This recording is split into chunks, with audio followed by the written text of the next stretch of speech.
Hello students, मैं अंजलि पयाल स्वागत करती हूँ आपका आईसीटी वर्चुअल क्लासरूम देहरादून से। कैसे हैं आप सब लोग? उम्मीद करती हूँ आप सब लोग अच्छे होंगे और अपनी लाइफ में बहुत बेहतर कुछ कर रहे होंगे। आज हम बात कर रहे हैं क्लास 10th के साइंस की, और जैसा कि थर्ड चैप्टर आप लोगों का यहाँ पर चल रहा है मेटल्स एंड नॉन मेटल्स, उसके हमने क्वेश्चन आंसर्स देखे थे लास्ट सेशन में। आज के सेशन में एक्सरसाइज में हम लोग एमसीक्यूज की बात करेंगे, यानी मल्टीपल चॉइस क्वेश्चन, बहुविकल्पीय प्रश्न जिन्हें कहा जाता है। एक प्रश्न पूछा जाता है या कोई स्टेटमेंट आपको दी जाएगी, उसके लिए आपको 4 ऑप्शंस मिलते हैं, उनमें से कोई एक ऑप्शन करेक्ट होता है, तो वही आपको बताना होता है कि कौन सा ऑप्शन करेक्ट होगा। ओके, तो आइए चलते हैं स्मार्ट बोर्ड की ओर और सेशन को शुरू करते हैं। तो बच्चों, एमसीक्यूज में सबसे पहला क्वेश्चन है आपका, which of the following oxides of iron would be obtained on the prolonged reaction of iron with steam. Okay, आपने आयरन की रिएक्शन देखी थी, स्टीम के साथ कराई जाती थी, भाप के साथ, यानी जल के साथ जब भी धातु की अभिक्रियाएं कराई जा रही थी तो आपने अलग अलग तरीके से वो अभिक्रियाएं देखी। आपने बोला कुछ धातुएं होती है जो ठंडे जल से अभिक्रिया कर लेती हैं, कुछ धातुएं आपकी गर्म जल से अभिक्रिया करती हैं, और वहीं कुछ धातुएं ऐसी होती हैं जो आपकी भाप के साथ अभिक्रिया करती हैं। तो आयन को भी आपने वहां पर पढ़ा था। देन आपको पता है कि आयन का ऑक्साइड बनेगा तो कौन सा वाला बनता था, Fe3O4 जिसे आप कहते हैं, वो वाला आयन का ऑक्साइड आपका बनता है। तो ऑप्शन सी आपका करेक्ट होगा। ओके, चलिए नोट करिए। चलिए नेक्स्ट क्वेश्चन है आपका, a non metal use to preserve food material is. A non metal use to preserve food material is, एक ऐसी अधातु जिसको कि भोज्य पदार्थों को संरक्षित रखने में उपयोग में लाया जाता है, तो वो कौन सा नॉन मेटल होता है?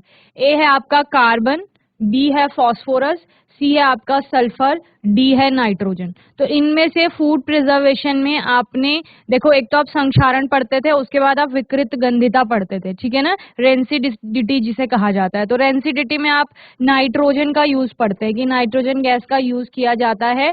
कोई भी जो आपका तेल या वसायुक्त भोज्य पदार्थ होता है, अगर उसको बहुत समय तक के लिए, लंबे समय तक के लिए संरक्षित रखना है, सुरक्षित रखना है, प्रिजर्व करके रखना है, तो उसके लिए हम नाइट्रोजन गैस उसमें मिलाते हैं। जैसे नमकीन या चिप्स या बिस्किट वगैरह के पैकेट्स होते हैं, तो उनके अंदर नाइट्रोजन गैस भरी जाती है। तो नाइट्रोजन आपकी क्या होती है, एक नॉन मेटल होती है, यानी कि अधातु होती है। ओके, तो ऑप्शन डी आपका करेक्ट हो जाएगा। ठीक है, so a non metal use to preserve food material is nitrogen. Okay, पूछ सकते हैं कि विकृत गंधिता को दूर करने के लिए कौन सी अधातु का उपयोग किया जाता है, तो नाइट्रोजन का उपयोग किया जाता है। कौन सी गैस का उपयोग किया जाता है, तो नाइट्रोजन बताएंगे। ओके, इसके अलावा नाइट्रोजन का उपयोग कहाँ किया जा रहा है, तो आप ये भी बता सकते हैं कि जो आपके ऑयल और फैट वाले फूड मटेरियल्स होते हैं, उनको प्रिजर्व करने के लिए नाइट्रोजन का यूज किया जाता है। बेसिकली वहां पर होता क्या है, ऑक्सीडेशन की प्रोसेस चलती है आपकी। कोई भी फूड मटेरियल है, ऑक्सीजन के कांटेक्ट में आ रहा है, ऑक्सीजन के कांटेक्ट में आने से क्या होने लग जाता है, उसका ऑक्सीडेशन वहां पर होने लगता है, यानी कि वो खराब होने लगती है। जैसे आपने बोला, बहुत सिंपल सा एग्जाम्पल है कि आपने चिप्स का पैकेट खोला और कुछ समय के पश्चात आप उसको देखते हैं कि उसमें आप बोलते हैं सिल जाता है, यानी कि कैसा हो जा रहा है, वो क्रिस्पीपन उसमें नहीं है, या आप बोल सकते हो कि वो एकदम सा सॉफ्ट सा हो गया है, खाने लायक नहीं बचा है, एक थोड़ा अलग प्रकार की स्मेल उसमें आने लग गई है जो कि पहले नहीं थी जब आपने उसको खोला था पैकेट को। तो इस तरह से वहां पर ऑक्सीडेशन हो गया है। ऑक्सीजन को आने से रोकने के लिए या ऑक्सीडेशन होने से रोकने के लिए उसमें नाइट्रोजन रखी जाती है, या फिर उसको सील कर दिया जाता है। जैसे आपने बोला था, सील्ड कंटेनर का यूज करेंगे जब भी हम रेंसिडिटी को कम करने की बात करते हैं वहां पर। ठीक है, तो सील कर देंगे तो ऑक्सीजन का सप्लाई रुक जाएगा, ऑक्सीजन का सप्लाई रुक जाएगा तो विकृत गंधिता नहीं हो पाएगी। ओके, चलिए क्वेश्चन नंबर थर्ड है, the arrangement of copper, tin, lead and mercury according to the reactivity series. Okay, reactivity series के अकॉर्डिंग आपको बताना है कि कौन सा रिएक्टिविटी सीरीज में कहां पर है, यानी कि किसकी अभिक्रियाशीलता अधिक है। ओके, तो यहाँ पर 4 आपके ऑप्शंस हैं, जिसमें सबसे पहले है टिन, आपको सबसे अधिक अभिक्रियाशील है, उसके बाद lead, then copper, then mercury. B है आपका लेड अधिक है, फिर कॉपर, फिर मर्क्यूरी, फिर टिन। और सी है कॉपर सबसे अधिक अभिक्रियाशील है, उसके बाद mercury, then tin, then lead.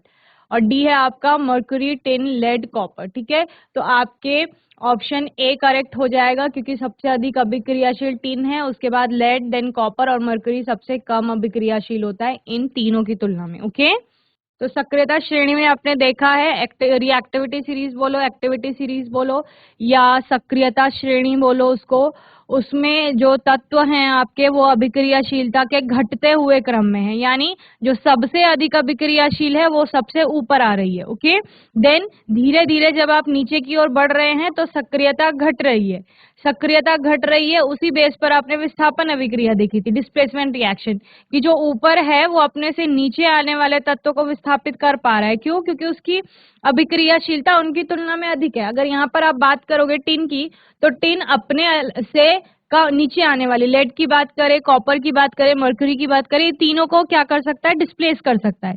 लेकिन अगर टिन के डिस्प्लेसमेंट की बात आएगी तो ये तीनों टिन को डिस्प्लेस नहीं कर पाएंगे। ओके, उसके लिए आपको टिन से अधिक अभिक्रियाशील धातु चाहिए होगी। ओके, सेम आपने रिडक्शन में भी पढ़ा था कि या तो कार्बन का उपयोग कर रहे हैं रिडक्शन में और इसके अलावा क्या कर रहे हैं, उससे अधिक अभिक्रियाशील धातु से उसको रिड्यूस कराया जा रहा है, यानी अपचयित कराया जा रहा है, और जिससे फिर आपको शुद्ध धातु प्राप्त हो रही है। चलिए, क्वेश्चन नंबर 4 है, the metals that float when treated with water are. ऐसी धातु बतानी है आपको जो फ्लोट करने लगती है जब उसकी जल के साथ अभिक्रिया कराई जाती है। ठीक है, तो मैग्नीशियम एंड कैल्शियम का एग्जाम्पल आपने पढ़ा था कि वो अभिक्रिया कर रही हैं और उसके बाद वो तैरने लगती हैं। The metals that float when treated with water are magnesium and calcium. Okay, चलिए, क्वेश्चन नंबर 5 है आपका, aluminium is used for making cooking utensils. Which of the following properties of aluminium are responsible for the same? Okay, aluminium is used for making cooking utensils. aluminium का use, उपयोग जो है वो क्यों किया जा रहा है? आपका खाना बनाने के बर्तनों में किया जाता है, ये आपको पता है। Which of the following properties, इनमें से कौन से गुण के कारण aluminium are responsible for the same, कि आपका कौन सा इसमें ऐसा प्रॉपर्टी है जिसके कारण उसका उपयोग किया जा रहा है कुकिंग यूटेंसिल्स बनाने में। फर्स्ट है आपका गुड थर्मल कंडक्टिविटी, इसमें आप क्या बोल सकते हो, ऊष्मा का चालन बहुत अच्छे से होता है इस वजह से। गुड इलेक्ट्रिकल कंडक्टिविटी, वैद्युत चालकता बहुत अच्छी है। थर्ड है आपका डक्टिलिटी, तन्य है। और फोर्थ है हाई मेल्टिंग पॉइंट। ठीक है ना, तो इनमें से आपका ए में, ए जो ऑप्शन है वो है फर्स्ट एंड सेकंड, यानी कि थर्मल कंडक्टिविटी और इलेक्ट्रिकल कंडक्टिविटी गुड, अच्छी है इस वजह से। बी है आपका कि थर्मल कंडक्टिविटी अच्छी है और डक्टाइल है इस वजह से। सी है आपका good electrical conductivity and high melting and ductility, and D है आपका good thermal conductivity and high melting point. ठीक है, तो ऑप्शन डी आपका करेक्ट होगा। एक तो थर्मल कंडक्टिविटी बहुत अच्छी है और दूसरा आपका क्या है, मेल्टिंग पॉइंट बहुत ज्यादा है इसका, इस वजह से इसका कुकिंग यूटेंसिल्स बनाए जा रहे हैं। ठीक है, थर्मल कंडक्टिविटी अच्छी होती है तो उससे खाना आपका जल्दी बन जाएगा, और मेल्टिंग पॉइंट आपका हाई होगा तो बर्तन क्या नहीं करेगा, आपका मेल्ट नहीं होगा, यानी बहुत ज्यादा टेम्परेचर भी दे रहे हैं तब भी उसको कोई ज्यादा इफेक्ट नहीं पड़ेगा। ठीक है, अगर मेल्टिंग पॉइंट कम हुआ तो आप अगर बहुत हाई टेम्परेचर कर रहे हैं तो हाई टेम्परेचर पे जाने पर आपका कोई भी मेटल क्या कर सकता है, मेल्ट कर सकता है। ओके, चलिए नोट करिए जल्दी से।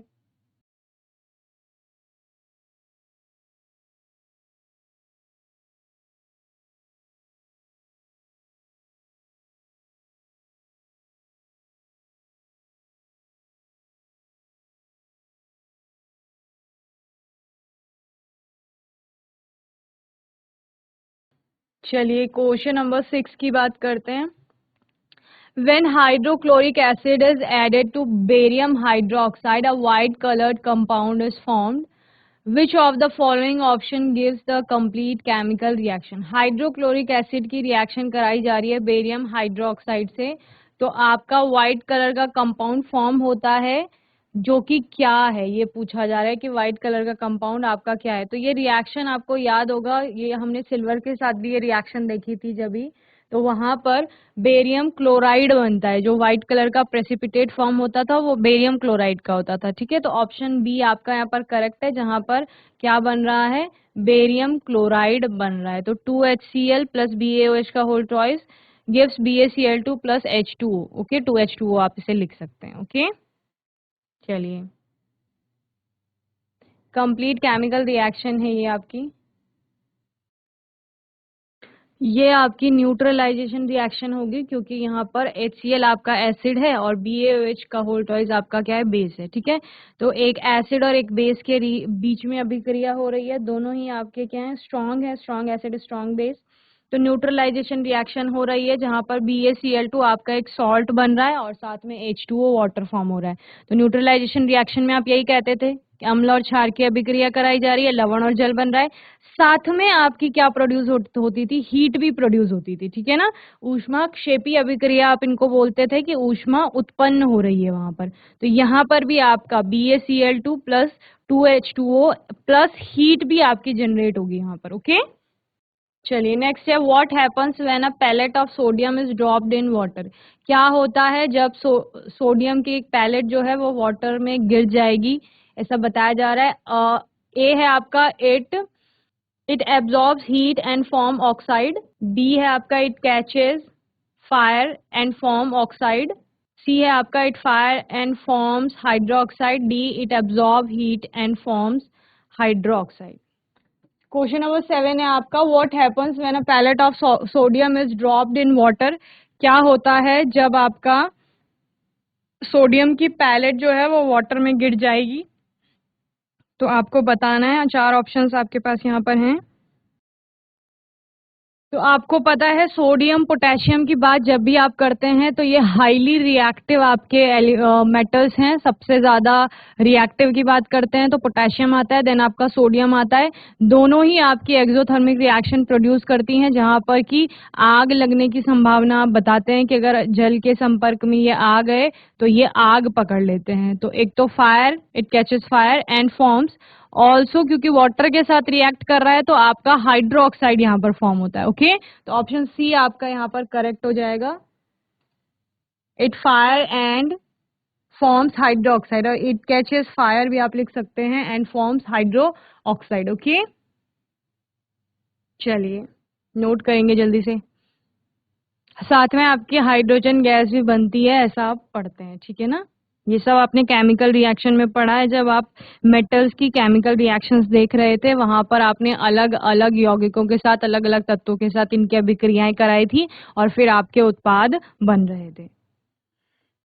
चलिए नेक्स्ट क्वेश्चन है, the chemical reaction between a piece of copper and nitric acid is given by the chemical equation, what can be inferred from the chemical equation. ठीक है ना, यहाँ पर एक केमिकल रिएक्शन हो रही है कॉपर और नाइट्रिक एसिड के बीच में, और दो यहाँ पर इक्वेशंस आपको दी गई हैं और आपको पूछा गया है कि ये क्या प्रेक्षण यहाँ पर निकल कर आ रहा है, क्या चीज आपको बताई जा रही है। ठीक है, यहाँ पर अगर आप कॉपर की बात करें, कॉपर आपकी धातु है, नाइट्रिक एसिड आपका एक अम्ल हो गया, तो अम्ल की अभिक्रिया किससे कराई जा रही है, आपका एक धातु से कराई जा रही है। तो वहां पर धातु का कोई लवण बन रहा है और साथ में आपकी हाइड्रोजन गैस बन रही है। ओके, ये बताया जा रहा है। ए है आपका copper causes the oxidation of HNO3 to form NO2। यहाँ पर क्या हो रहा है कि कॉपर आपका नाइट्रिक एसिड जो है उसका ऑक्सीडेशन कर रहा है और NO2 में उसको कन्वर्ट कर रहा है, जैसे आपको दिख रहा है। बी है आपका hydrogen gas gets oxidised by HNO3 to form water, and C gas react with oxygen in the air to form water, and D nitrate react with hydrogen to form NO2 and H2O। Okay, option B आपका correct है, hydrogen gas gets oxidised by HNO3 to form water. Okay, चलिए next है आपका, which of the following options gives the process of extraction of mercury from it's ore cinnabar. Okay, which of the following options, इनमें से कौन सा options आपका give the process of extraction of mercury. Mercury का आपका extraction बता रहा है फ्रॉम इट्स ओर सिनेबार, जो उसका ओर है अयस्क सिनेबार। तो आपको याद होगा निम्न अभिक्रियाशील धातुओं में आपने सिनेबार का एग्जाम्पल लिया था।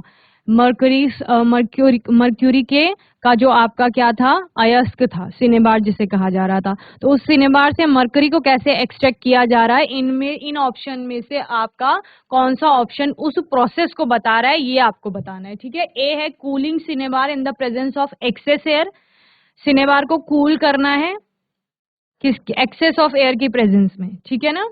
बी है cooling cinnabar to convert it into mercuric oxide and then heating it, पहले इसको ठंडा करना है और मर्क्यूरिक ऑक्साइड में कन्वर्ट कर लेंगे, देन इसको हीट करेंगे। सी है cinnabar to convert it into mercuric oxide and then heating it again, पहले सिनेबार को आप मर्क्यूरिक ऑक्साइड में कन्वर्ट कर लेंगे, देन इसको अगेन हीट करोगे तो आपको मर्क्यूरी प्राप्त हो जाएगा। Then cinnabar in the presence of limited air and then adding a small amount of water. Okay, पहले आप लिमिटेड एयर की प्रेजेंस में सिनेबार को रखेंगे, उसके बाद क्या होगा आपका, and then adding a small amount of water, उसके बाद आप उसमें वाटर ऐड करेंगे। ठीक है, तो ऑप्शन सी आपका करेक्ट है, जहां पर आप सिनेबार को पहले ऑक्साइड में कन्वर्ट करते हैं, देन आप उसको हीट करते हैं दोबारा। तो ये पूरा हीटिंग का ही प्रोसेस था, जहां पर आपने क्या बोला कि हम उसको हीट कर रहे हैं और हीट करने के बाद सिनेबार आपका मर्क्यूरिक ऑक्साइड में कन्वर्ट हो रहा है और ऑक्साइड से आपको इजीली रिड्यूस करके आपका मर्क्यूरी प्राप्त हो रहा है। ओके, चलिए नोट करिए जल्दी से। यहाँ पर आप बोलते हैं कि जो हमारी कम अभिक्रियाशील धातु हैं उनको सिर्फ गर्म करने से ही हम क्या प्राप्त कर लेते हैं, अपनी धातुओं को निष्कर्षित कर लेते हैं, यानी कि एक्सट्रैक्शन उसका वहां पर हो जाता है। ओके, चलिए नेक्स्ट क्वेश्चन है, the image shows the electrolytic refining of copper, which of the following option explain the process of obtaining pure copper. ठीक है, तो ये वैद्युत अपघटन वाला आपने पूरा प्रोसेस देखा था, जहां पर आपकी जो हाई रिएक्टिविटी वाली एलिमेंट्स थे उनके लिए आपने ये प्रोसेस अपनाया था। तो इसमें बताया जा रहा है कि जो प्रोसेस है कॉपर को, प्योर कॉपर को प्राप्त करने का, वो इनमें से कौन सा स्टेप आपको बताता है। ए है आपका when current is pass pure copper from the anode deposit to the cathode, जब आपका क्या होता है, करंट को पास कराया जाता है तो उस समय पर जो प्योर कॉपर होती है वो एनोड से कैथोड पर आपकी डिपॉजिट हो जाती है। बी है आपका when current is pass pure copper from the anode deposit in the electrolytic solution, जब आपका जो करंट पास होगा उसके बाद क्या होगा, जितना भी कॉपर एनोड में है वो सोल्यूशन में आ जाएगा। सी है आपका when current is passed pure copper from the electrolytic solution deposit at the anode, जब आपका करंट पास किया जाएगा तो प्योर कॉपर जो है वो आपकी इलेक्ट्रोलाइटिक सॉल्यूशन से एनोड पर आ जाएगी। और डी है when current is passed pure copper from the electrolytic solution deposit at the cathode, जब करंट पास की जाएगी तो जो प्योर कॉपर है आपकी इलेक्ट्रोलाइटिक सॉल्यूशन से वो कैथोड पर डिपॉजिट हो जाती है। ओके, तो ऑप्शन डी आपका करेक्ट है, जहां पर आपने क्या बोला, इलेक्ट्रोलाइटिक सॉल्यूशन में जितना भी कॉपर होता है वो कैथोड पर डिपॉजिट हो जाता है और धीरे धीरे आप क्या देखते हैं कि कॉपर आपकी जो कैथोड है आपकी कॉपर से बनी हुई वो मोटी होने लगती है और एनोड आपका क्या होने लगता है, पतला होने लगता है। इसके अलावा जितनी भी इम्प्योरिटीज होती है वो एनोड के नीचे आ जाती हैं, जिसको एनोड पंख आपका कहा जाता है। ओके, चलिए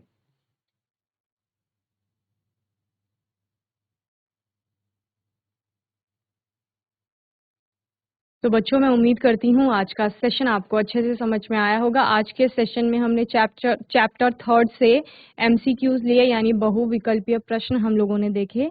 इनमें से कोई भी प्रश्न आएगा तो आप लोग उसको कर लेंगे, और क्योंकि चैप्टर आप लोगों ने बहुत अच्छे से पढ़ लिया है एक बार, तो अभी किसी भी प्रकार के प्रश्न अगर पूछे जाते हैं तो आप लोग उनको सॉल्व कर सकते हैं। अभी भी कोई डाउट होगा चैप्टर में, कोई मन में प्रश्न है तो आने वाले सेशन में आप लोग पूछ लेंगे। अपने आने वाले सेशन में हम कुछ और प्रश्नों के साथ आएंगे, और तब तक के लिए आईसीटी वर्चुअल क्लासरूम से जुड़ने के लिए धन्यवाद।